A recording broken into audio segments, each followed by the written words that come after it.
In a quiet residential neighborhood slightly removed from the hustle and bustle of New York, there stands an old-fashioned two-story house. Its wooden exterior, painted white, are faded in some places a testament to the years of weather it has endured. At the front door, there's a ramp installed for wheelchair access.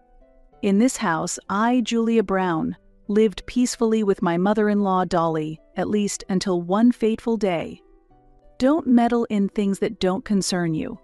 If you can't hand over your full salary to me, then leave. The moment these shocking words left my sister-in-law Marlene's mouth, my world turned upside down. What? My voice was hoarse with astonishment. Marlene continued with a triumphant look. I am the daughter of this house, and you are just an outsider. I'll let you stay if you hand over your salary every month. If you don't like that, then leave. I was speechless at her words. For 10 years, I had devotedly cared for my mother-in-law day and night, and it was outrageous that my sister-in-law, who did nothing but play around, would say such things to me. Anger, sadness, and a deep sense of disappointment swirled within me. I vividly remember the day I married Russell and came to this house 20 years ago. I was 28 years old then. An Italian student who had recently arrived in America, Russell had kindly accepted me. With our marriage, the cohabitation with his mother, Dolly, began. Russell's father had already passed away, and living with Dolly stemmed from Russell's filial piety, as he couldn't leave his mother alone. At first, I was anxious. Living in a foreign country with a mother-in-law who spoke a different language and came from a different culture was daunting. However, Dolly seemed to sense my anxiety and always greeted me with a smile. "Julia, it must be tough getting used to life in America. If you ever need anything, don't hesitate to ask," she would say. Dolly helped me study English and taught me about American culture and customs. Gradually, her kindness and thoughtfulness opened my heart. She patiently taught me household chores and cooking as well. Dolly explained how to make an American-style breakfast and the proper way to cook a turkey for Thanksgiving, taking me through each step with care. "Julia, your soup is really delicious. Could you teach me how to make it?" she would say. Such words from Dolly filled me with joy. We naturally built a relationship where we respected and learned from each other's cultures. Fortunately, Dolly was a very kind person, and we lived well together. Though not related by blood, she became like a real mother to me. However, everything changed 10 years ago when Dolly suddenly collapsed. One day, when I returned home from work, I found her lying on the floor in the living room. Although I nearly panicked, I managed to stay calm and immediately called an ambulance. The diagnosis at the hospital was a stroke. Thankfully, she survived, but she was left with paralysis on the right side of her body. As the doctor explained the need for long-term rehabilitation and daily assistance, my mind went blank. "Mrs. Brown, your mother-in-law will need long-term rehabilitation. She will also need help with her daily activities," the doctor said. Upon hearing the doctor's words, I nodded. At that moment, I made a firm decision. "I understand. I'll take care of her." Russell agreed with me, and I quit my job to start working from home as a freelancer so I could care for Dolly full-time. Caring for her turned out to be more challenging than I had imagined.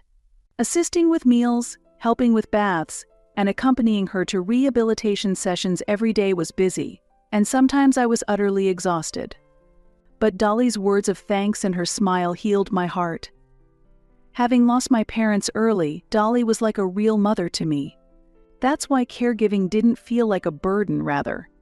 I viewed it as an opportunity to give back. 3 years ago, our family faced another trial. It was a chilly, rainy day. As I was preparing breakfast like usual, the phone rang abruptly. It was the police. "Mrs. Brown, I'm sorry to inform you. Your husband has been involved in a traffic accident." The moment I heard those words, it felt as if my world had stopped. I rushed to the hospital, but the news waiting for me was the worst possible. Russell had died at the scene of the accident. The suddenness of it all made it impossible for me to accept reality. Overwhelmed by grief and despair, I couldn't stop crying for days. Dolly, too, was struck silent by the shock of losing her only son. Although her body was disabled, her mind was sharp. However, since the incident, she spent her days in a wheelchair, staring blankly out the window. I suppressed my own grief and devoted myself to caring for Dolly. I encouraged her to eat, talked to her, and did everything I could to help her regain some energy. I was determined to prevent her from deteriorating further, possibly into dementia. Dolly, it's sunny today. Would you like to go outside for some fresh air? I would suggest, and sometimes I'd take her out to the garden. We would sit on the garden bench, watching the roses that Russell had cherished, and spend quiet moments together. Occasionally we would reminisce about Russell, shedding tears together. When Russell was little, he used to play in this garden a lot. He would climb that tree and shout, "Mom, watch me." Dolly's voice trembled, but gradually light returned to her eyes. I also shared memories of my husband. Just after we got married, Russell and I spread out a picnic set in this garden, drank wine under the stars, and he told me, "Julia, I am so happy to have met you." Through these conversations, we gradually began to heal. Sharing our grief and supporting each other, we forged new bonds. For me, it was simple, nothing changed in our relationship. I would continue to live here and take care of Dolly as I had always done. But our peaceful days were about to be disrupted by a new turmoil. One day, there was an unexpected visitor. The doorbell rang, and when I opened the door, there stood Marlene. She is my late husband's sister and my sister-in-law. Long time no see, Julia. Can I stay for a bit? There was a forcefulness in Marlene's voice. I hesitated for a moment, but thought there was no reason to refuse, as she was family, so I invited her into the house. However, I had no idea that this decision would greatly change our lives. Marlene was exactly as my husband used to describe her, with a wry smile, saying, "She's much younger and has always been spoiled." Indeed, whenever she came back for New Year's or other occasions, she was very selfish and acted like a queen. Her selfishness was unbearable. Not only did she not help with caregiving, she also did none of the cooking or chores, yet ate and drank as much as she liked without cleaning up. She would get drunk, sometimes hurling insults. It was futile to expect a word of thanks from her. Her usual behavior was beyond common sense. Knowing that I was busy with caregiving, she would suddenly drop off her child and go out to have fun. When she finally came to pick up her child, she would take home the food I had prepared without asking. Even though it was her parents' home, I thought she was taking too much liberty. One day, I gathered the courage to speak up to Marlene. "Marlene, I think it would be nice if we could all cooperate and live together. Could you help out a bit?" However, her response was unexpected. "What? You, who can't even have children, are just a useless freeloader, so you should be doing all the housework to be useful? It's sad for Mom, who wanted grandchildren. That's why I bring my kids over." I was left speechless by her words. I couldn't believe that she could say such cruel things to me, knowing that I had desperately wanted children but couldn't have any. It was unbelievable that she was that gentle Dolly's daughter. I realized that it was useless to say anything to her, so I decided not to respond anymore. We didn't meet very often, and I thought it would be better if I just endured it. While I wished to live peacefully, Marlene's visits became more and more frequent. One day, Dolly asked Marlene, "Marlene, why do you leave the children here so often and come back so late at night?"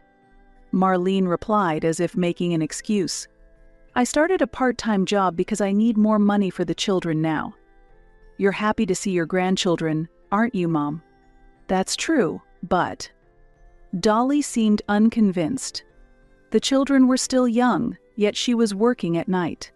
I also wondered why she would need to work nights when she wasn't struggling financially, but I kept silent. Then one day, as usual, Marlene suddenly visited. I thought she had come to drop off her children again, but this time she was alone. She came pulling a large travel suitcase, and just when I was wondering what was going on, she declared, "I've gotten a divorce, so I'm moving in here from today." Dolly and I were shocked and asked what she meant.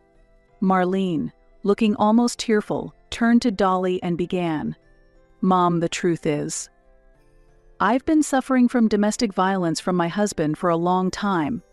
I couldn't stand it anymore, so I decided to get a divorce." Dolly's face turned pale upon hearing these words. I was so surprised that I lost my words too. Marlene continued, "I wanted to bring the kids too, but my husband wouldn't allow it. He only agreed to the divorce on the condition that I leave the house alone." I was confused. I had met Marlene's husband a few times before, and he seemed calm and kind, not at all like someone who would commit violence. In fact, I had seen Marlene frequently yelling at her husband and children unreasonably. However, Dolly seemed to believe Marlene's words immediately.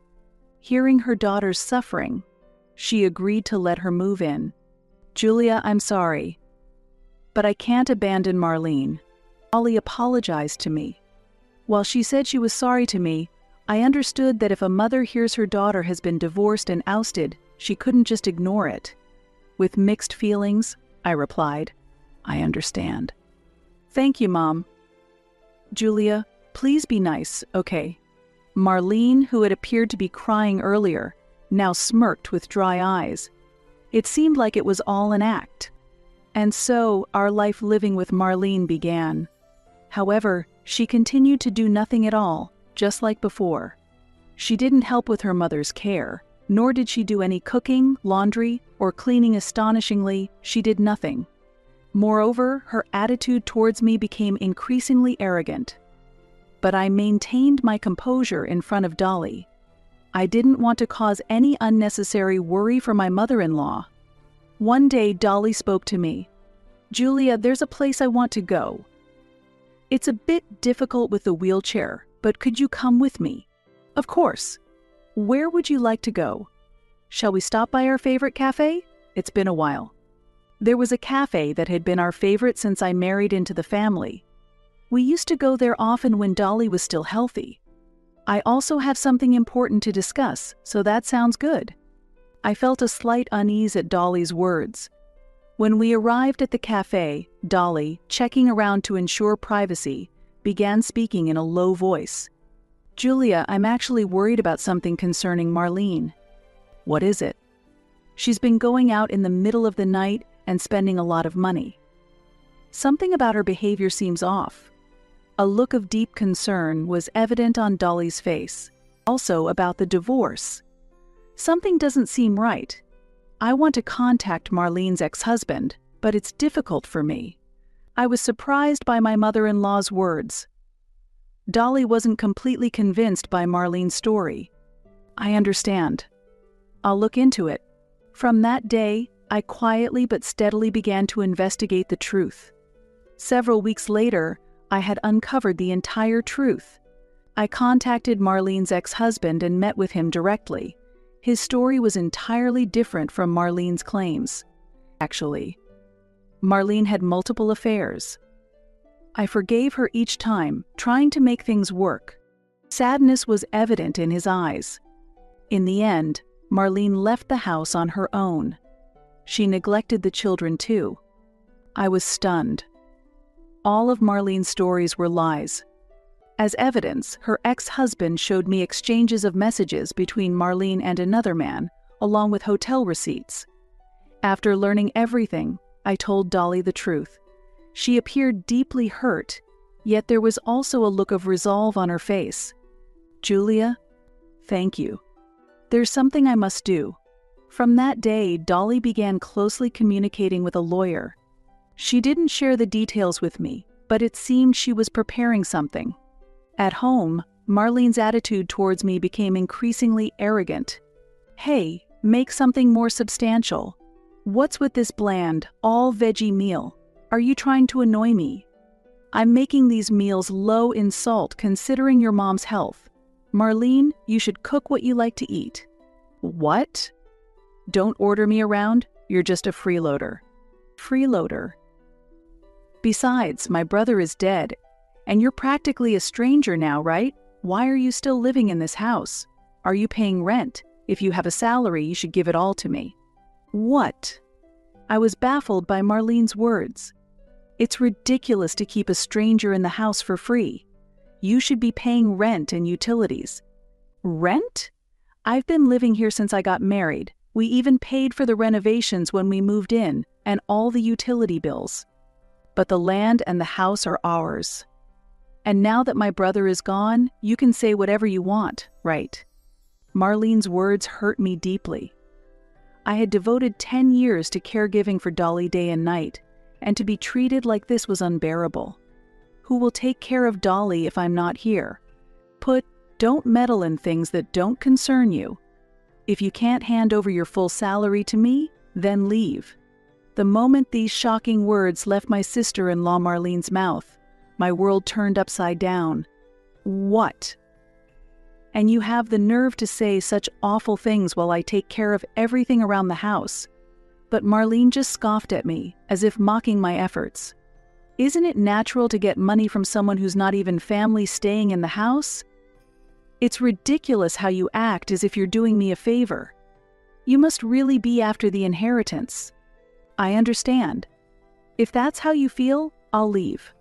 I couldn't believe that Marlene, who had no intention of taking care of her own mother, was serious, so I immediately called a nursing home. And so it was decided that Dolly would move into a nursing home as I moved out. Afterward, Dolly's health seemed to decline. I visited her every day, cherishing the time I could spend with her, though we were apart. I'm so sorry, Julia. I can't believe she kicked you out. I tried to tell her to reconsider, but she wouldn't listen. Dolly, don't worry about it. Just call me if you need anything. But the end came suddenly. One day, I received a call that Dolly had a seizure due to her chronic condition. I rushed to the facility, but Marlene was nowhere to be seen. Dolly. Hang in there. I called out desperately. Dolly grasped my hand and spoke in a feeble voice. Julia. You really were. A good daughter. Dolly, don't talk like that. We still have time to spend together. Tears overflowed from my eyes. It's okay. Everything is prepared. I believe in you. With those words, Dolly quietly closed her eyes. Despite the doctor's best efforts, Dolly passed away. I regretted not being able to say a proper goodbye or express enough gratitude to her. I couldn't stop crying. A few days after Dolly's funeral, all the relatives gathered at the house where only Marlene now lived.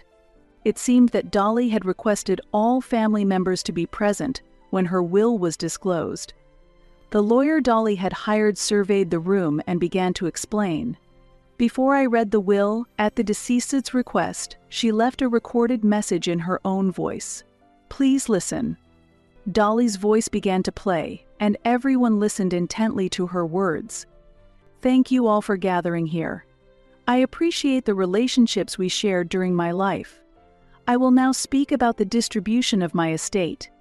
While it's not a vast amount, I requested your presence to avoid any trouble. First, to my daughter Marlene, I leave $100,000. Although she did not contribute at all to caring for her parents, she has young children and has gone through a divorce. I hope she uses this for the children's needs and as alimony, so I leave her only the statutory portion. Marlene gasped in astonishment. What? Statutory portion? It's not everything. Whispers spread among the relatives. Marlene is divorced? She hasn't shown her face at family gatherings for years. Alimony? Aren't the kids with her?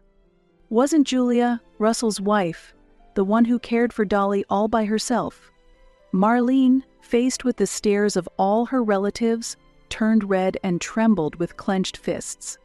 The atmosphere was charged as the family digested the revelations of Dolly's final wishes and Marlene's true character.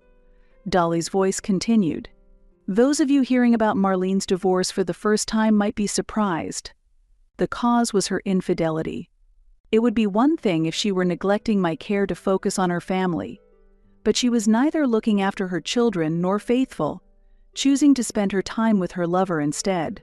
Her husband caught her and divorced her, and she lost custody of the children. I truly do not want to leave Marlene a single penny, but knowing her, she would claim her rights. To avoid any trouble for the other heirs, I will leave her only half of the statutory share.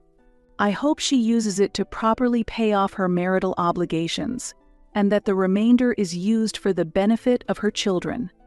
There were gasps of surprise from the relatives, and Marlene's complexion changed. Julia, thank you for coming into our family and for all your dedication over the years. I loved everything about you. It must have been so hard for you when Russell passed away so young, yet you bravely stood by me and cared for me in our home. Tears streamed down my face.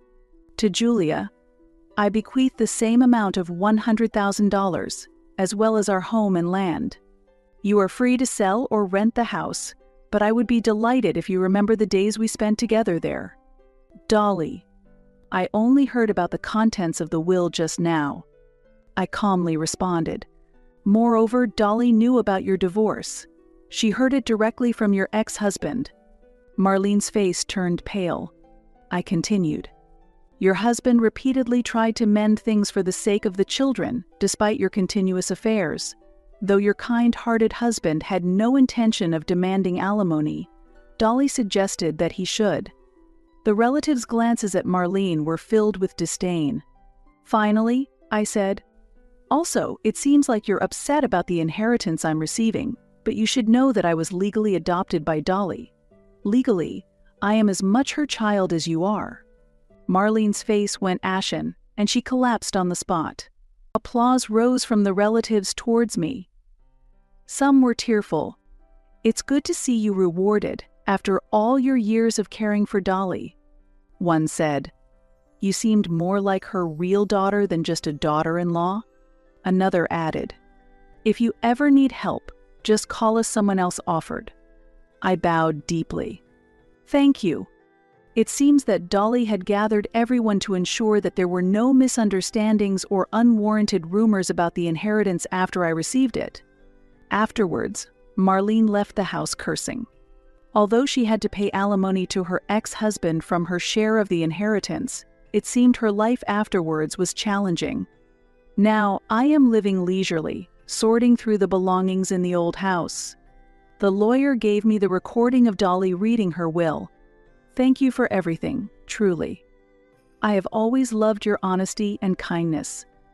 Just recalling Dolly's words brings tears to my eyes. I wonder if I was able to express my gratitude to her adequately. Caring for her wasn't something I thought of as caregiving. It was just natural to be together all the time. I wonder if she knew how I felt. Perhaps the contents of the will were her way of answering. If I keep crying, I worry that my husband in heaven and Dolly would be concerned about me. All right, today I'll go to that cafe for the first time in a while, I declared aloud. Arriving at the cafe, a familiar scent enveloped me, bringing back memories of the days I spent here with Dolly. Welcome, greeted a young waitress with a smile. Is it just one today? Yes, I responded, and unexpectedly, tears welled up in my eyes. Are you okay? The waitress asked, looking concerned. I'm sorry, I'm fine. I used to come here often with my mother-in-law. She has passed away now. I see. It must be a place full of memories for you and your mother-in-law, she said with a gentle smile. Yes, but it's my first time here alone. I understand. But I'm sure she's happy that you came to this special place, she reassured me. Her words made me feel a bit more encouraged. Thank you. Yes, I'm sure you're right, I said with a smile, settling into my seat. As I looked out the window from my table, the warm spring sunshine felt comforting. A new season was beginning.